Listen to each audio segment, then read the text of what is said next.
KQZ duhet të presë vendimarrjen e këtyre institucioneve para se të procedojë me certifikimin e rezultatit përfundimtar. Pasi të përmbyllen të gjitha këto procedura, këto numërime që parashihen me ligj, atëherë Komisioni Qendror i Zgjedhjeve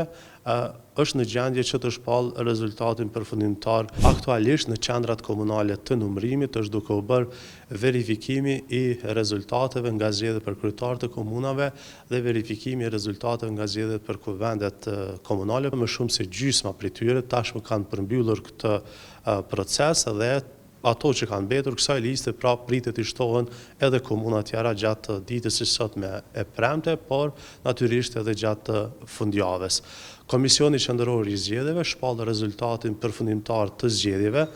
pasi të përfundojnë të gjitha procedurat që janë në këto qendra komunale të numërimit, si dhe pasi të bëhet numërimi i votave nga votimi jashtë Kosovës, i votave apo flet votimeve nga votimi i personave me nevoja të veçanta, si dhe numërimi i flet votimeve nga votimi me kusht.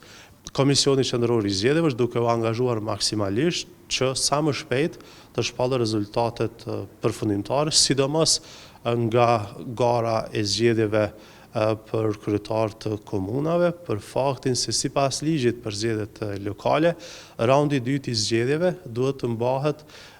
pas 4 javësh, që në këtë proces i bie të jetë data 9 nëntor. Shpallja e rezultatit përfundimtar të një procesi zgjedhor nuk e përmbyll procesin, sepse sipas ligjit për zgjedhjet të përgjithshme, palët mund të